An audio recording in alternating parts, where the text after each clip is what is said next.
bien, sí, estamos en el espacio psicológicamente, pero también continuando la reflexión de Maru. Es muy difícil, va a ser muy difícil creer una justicia si las presunciones de la madre de Lucía se cumplen. Si la situación en la que ella denuncia, de abandono casi, toma cuerpo y toma figura en la forma de un fallo tribunalicio. Bueno, habíamos planteado al principio del programa el tema del acoso escolar o bullying, como se le conoce, y estamos aquí en compañía de nuestro psicólogo Luis Jiménez Agüero. Luis, ¿cómo estás? Muchas gracias por estar con nosotros. Muy bien, ahora los lunes, hermoso inicio de semana. Bueno, y vamos, veo que acá hay una persona que a diferencia de Maru no tiene deuterofobia.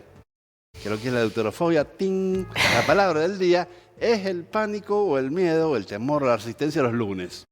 Bueno, es que es un tema, hay gente que también lo sufre con los domingos, pero bueno, es un arte encontrarle ¿Has la visto? vuelta. Sí. Yo soy de los que se envenena, se empieza a perder el humor el domingo a la tarde. Bien, yo reservo las cosas, las más importantes para los martes. Los lunes trato de arrancar muy tranquilo porque es un Bueno, desafío. muy bien, ahí estamos. Lejos de decaer, porque nos vamos conociendo como sociedad, el, el número de casos de bullying y de consecuencias nefastas y lamentables que esto acarrea parece subir, o al menos mantenerse. Es un fenómeno global. Ahora, uno puede decir, en qué situaciones podemos decir que hay bullying? ¿Desde dónde se pasa el juego brusco al chiste fácil de la escuela primaria o secundaria a una situación donde el otro ya es víctima? Y nosotros como adultos necesitamos tener más flexibilidad cognitiva de la que tenemos actualmente. Vivimos en una forma de ver las cosas de una manera tan dual o tan blanca y negra que a veces no encontramos la solución a problemas que son evidentes y que o pasamos de un punitivismo extremo a un permisivismo extremo. Y generalmente la realidad está entre medio y las soluciones a largo plazo están ahí también. Nosotros hablamos del bullying, yo te decía la vez pasada de esa analogía que siempre uso, que es la de los canarios en las minas, que antes en la exploración minera se Sí, utilizaban los canarios como elemento sensible porque el gas, al no tener olor, no generaba impacto en los trabajadores, entonces el canario se alertaba y si se moría era que el lugar era inseguro. bien. Generalmente, obviamente sabemos, las poblaciones vulnerables son los precursores, son los primeros detectores del clima social. Y en modelos sociales donde, por ejemplo, el individualismo, como siempre decimos, se ha puesto en énfasis, son los modelos donde más se dan este tipo de situaciones de acoso escolar. El bullying significa acoso escolar. Acoso en un contexto, como decimos, el mobbing, muchas son palabras importadas, Sí, pero al pan, sabemos lo que es el nombre. Cuando hay una persona vulnerable o con ciertas características por ahí de mayor sensibilidad que el resto, que no significa eso debilidad, sino mayor amplitud, y donde el resto descarga su agresividad. Cuando hablamos de bullying, no cuando es una pelea o conflicto inevitable en el acontecer humano y en los niños. Hablamos de bullying cuando ya es algo sistemático y cuando el abuso es a veces no solamente de una sola persona, sino de varias personas. como diríamos antes, te han tomado de punto. Te toman de punto. Hay que entender que nosotros también, como somos animales y somos humanos, el humano es una mezcla de cosas, hay una parte animal, hay una parte de que somos carnívoros, somos cazadores, el instinto llamémosle agresivo de la pulsión está presente, pero no es lo mismo esa cuestión de los canales agresivos, naturales, pulsión de vida, que pueden ser encausados, como hemos visto que las artes marciales demuestran esto, Sí, a la violencia que no es responder más que fuera de tiempo y forma de circunstancias que, que podían ser de otra manera. Entonces, si estamos hablando de fenómenos sistemáticos, de que una persona es abusada, tomada de punto, eso ya es bullying. ¿Cómo lo notamos en los niños? ahora te quería, Sí, perdóname perdón. que te interrumpa No, yo no, no. este, resulta ser que puede ser un padre, eh, cualquiera de aquí, yo o vos, que lo llaman del colegio para decir, che, mira, la verdad que tu hijo es un agresor, tu hijo hace bullying, tu hijo es uno de los que señala y tiene de punto. ¿qué hacemos? ¿Qué hace uno mal si es que ha hecho algo mal? ¿De dónde viene esa energía nefasta para volcarla en la escuela? ¿De lo Mira, que ves? ¿De los ejemplos que ves en tu casa de violencia? ¿De los ejemplos que ves en la tele de violencia?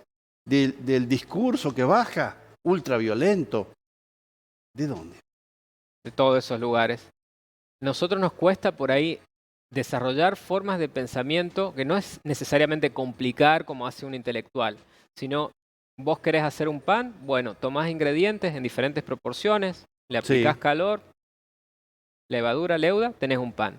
Querés abonar, tener una planta, generar el sustrato, abonás y esa planta tiene posibilidades de existir. Lo mismo sucede con estos fenómenos. Tenés cuestiones estructurales, familiares, ¿sí? Donde puede haber precisamente esto. Si uno, por eso es importante el tema de hacer terapia o el camino de autodescubrimiento. Si uno tiene cosas no resueltas en su propia vida, tiene la tendencia a proyectarlos en las generaciones siguientes, en particular de sus hijos. ¿Qué sucede? frustraciones, cosas. Y la sobreprotección también. Tenemos tanto la descarga, esto es la catarata de la violencia que tiene que parar. Si vos tenés una persona que no tiene registro de sus emociones y que descarga esa agresividad en los niños en particular, el niño lo va a ir y lo va a repetir en la escuela. Si tenés esta sobreprotección donde son niños que crecen sin aprender el peso de las consecuencias, también es lo mismo. Entonces tenemos dos extremos que conducen a resultados casi idénticos. ¿Qué es lo que necesitamos? Y bueno, dejar de idealizar. Muchas veces los niños son la proyección del narcisismo Del adulto. del adulto. Y el adulto no se da cuenta, pero está en contacto constante. Hemos hablado de los medios de comunicación, con información, con cuestiones de que no nutren. Estamos constantemente bombardeados por eso. Los niños vicariamente lo ven. Sí, Tal vez nosotros estás escuchando un noticiero, estás escuchando todas estas cosas que están pasando y eso se copia. Y sin mencionar lo que ya hemos hablado varias veces, las burbujas de información que contaminan. ¿Qué es lo que podemos hacer realmente? Trabajar a diferentes niveles. Hay que crear condiciones estructurales dentro de la escuela, obviamente, ya sea desde lo edilicio, del diseño de cómo se conceptualizan las escuelas, a estructuras vinculares, cooperativas, asambleas entre estudiantes, espacios que no sean solamente de formación técnica que hemos hablado de nuestras escuelas, sino claro. de formación emocional, colaborativa. Hemos visto los modelos que suceden en las escuelas de China, en las escuelas de Finlandia, donde a veces hablamos para arriba, que nosotros hay que agradecer el trabajo de los docentes, pero hay que trabajar más profundamente en el enlace comunitario. Claro, alguien por ahí decía que se educa en la escuela, se instruye, pero la formación viene de la casa, ¿no? ¿Y qué señales tenemos nosotros de que nuestro hijo está siendo agredido?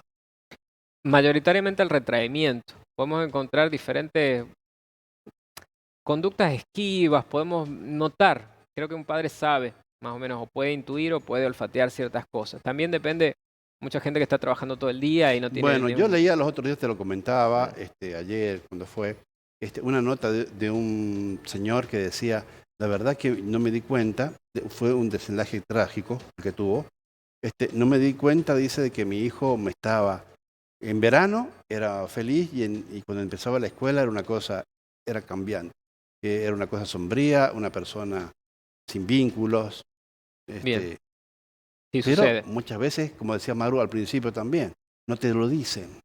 No, hay cosas que también hay que aprender a leer, precisamente ese comportamiento, como decimos, a aprender a sentir. Hay cuestiones de que, como te decía, hay sistemas educativos que también hacen un fortalecimiento interno, no solamente, como te digo, es técnico, sino de que hay que trabajar la autoestima muchas veces, bueno, como este caso que vos decías, extremo en cierta forma, bueno, no extremo, pero sí un caso donde hay como un retraimiento, donde hay ese cambio comportamental como del día a la noche, bueno, lo tomo como un indicador. Tampoco podemos generar la jaula de cristal en sí, donde hayan niños donde no estén protegidos, o sea, o sobreprotegidos, o tratar de evitarle todo el mal del mundo, porque eso es una utopía, es imposible. Y el desafío es crear las condiciones para que también sepan defenderse. ¿Cómo sabemos defendernos? Bueno, generar espacios comunitarios entre pares de resolución de esos problemas, generar espacios de deporte y sobre todo lo que siempre y pocas veces se valora en nuestra cultura, que es los espacios de arte y los espacios de comunicación.